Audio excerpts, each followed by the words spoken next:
femme. Il a dit non, quelque chose s'est passé. Qui m'a touché? Oh oui, qui m'a touché? Qu'est-ce qui avait touché cette femme? Tout le monde l'a touché. Mais cette femme a eu un toucher spécial. Le toucher de la foi. Parce qu'elle se disait en elle-même, oh si je puis le toucher, la foi te permet de parler, de te dire en toi-même. La foi te parle. La foi de cette femme lui a dit, si je puis seulement le toucher, quelque chose s'est passé. Et le miracle s'est produit. Et Jésus n'a pas laissé. Il dit non, il faut que je sème quelque chose.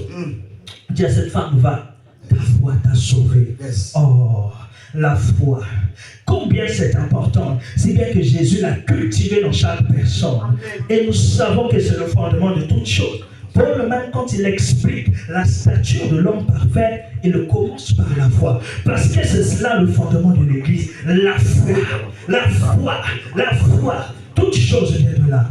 Jésus, voyez cela très important. Il cultivait, il martelait cela. À chaque personne, il avait coutume de dire, ta foi t'a sauvé. Parce qu'il voulait susciter la foi en ces personnes. Car la foi vient de l'expérience. Parce que si Dieu t'a déjà visité dans ce domaine, tu pourras croire qu'il peut te visiter dans d'autres domaines. Voilà pourquoi Jésus pouvait le dire. Et les disciples avaient cette expérience. Les disciples avaient vu Jésus faire. Donc il avait quelque chose. Cela avait produit en lui quelque chose. Cela avait produit en lui la foi. Voilà pourquoi il vient dire à cet homme aussi, je n'ai ni or ni argent, mais ce que je te donne, au nom de Jésus-Christ, lève-toi et marche. Cet homme ne connaissait pas les apôtres. Il ne savait pas qu'ils étaient apôtres. Non. Il ne savait pas qu'ils pouvaient guérir. Parce que s'il savait, il n'aurait pas demandé l'argent. S'il savait qu'il faisait des miracles, il aurait d'abord dit, ah, guéris-moi avant mes pieds. Mais il a d'abord demandé l'argent. C'est qu'il ne savait pas qu'il ne pouvait guérir. Il ne savait pas qu'il pouvait faire ces choses. Donc la première chose que cela nous enseigne, c'est la foi dépend de la connaissance que tu as de la personne. Parce que si ils connaissaient qu'ils avaient cette puissance, ils pouvaient demander, ils pouvaient croire que ces personnes pouvaient le guérir. Mais cet homme ne savait pas. Voilà pourquoi il n'a pas demandé. Mais chose curieuse, nous voyons cela. C'est la même chose que la montagne. Ici, cet homme ne savait pas qu'ils étaient apôtres. Ils ne savaient pas qu'ils étaient disciples de Christ. Ils ne savaient pas qu'ils pouvaient faire des miracles. Mais une telle personne qui n'a même pas or ni argent, à qui tu demandes l'argent, mais qui vient te dire lève-toi et marche. Attends, je ne te connais ni d'Adam ni Ève. Tu n'as ni or ni argent. Je suis en train de te demander l'argent, mais tu viens me sortir ça, lève-toi et marche. Ça sort d'où? Ça sort avoir ni tête ni queue. Mais cela n'a pas regardé le doute de la personne. Cela n'a pas regardé les questions que la personne se devait se poser. La puissance de Dieu s'est manifestée. Parce qu'il avait une foi supérieure. Parce qu'il avait cette foi dont Jésus parle. Qui peut parler à la montagne. Qui peut parler de la situation. Même si la montagne n'a pas la foi. Même si la personne n'a pas la foi. Mais parce que la personne a une foi supérieure. Assez grande. Pour lui et cette personne, il pouvait dire lève-toi et marche.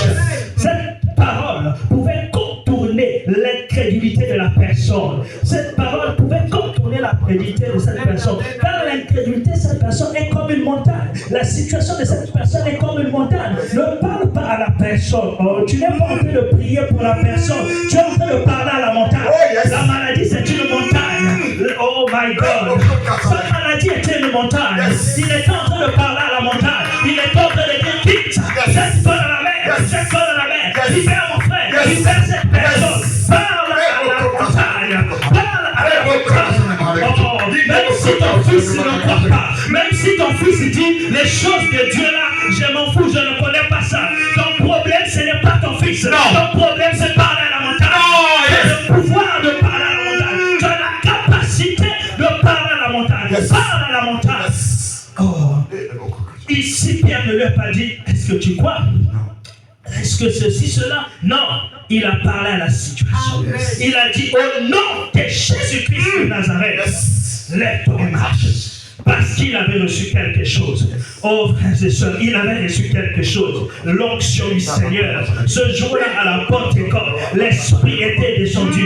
Il a été confirmé. Oh, il a été confirmé. Il a reçu les promesses. Qu'est-ce qu'il avait? Il avait quelque chose. Jésus lui avait dit, allez par toutes les nations, prêchez la bonne nouvelle, guérissez. Oh, il avait la commission. La commission, c'est celle-là. Allez, vous imposerez et ils seront guéris. Vous délivrerai. Il n'a pas dit, allez, si vous voyez quelqu'un de la foi, qui a la foi, vous pouvez le guérir. Non, c'est pas ce qu'il a dit. Il a dit, vous imposerez et ils seront guéris. Oh my God. Ça ne dépend pas de toi. Ça ne dépend pas de lui. Ça dépend de la promesse. Ça dépend de celui qui a promis. C'est cela qu'il avait. Il n'a même pas dit que c'est à cause de moi. Il a dit, j'ai quelque chose. J'ai quelque chose. Mais ce que j'ai quelque chose. Mais ce n'est pas quelque chose qu'il possédait de lui-même. C'est Christ qui lui avait donné. Il avait la promesse de Dieu. Il avait le Saint-Esprit qui était descendu. Oh, ne doute pas de toi. Tu as la promesse de Dieu. Dieu n'avait pas fait seulement la promesse aux apôtres. Il a dit à tous ceux qui ont cru, vous avez reçu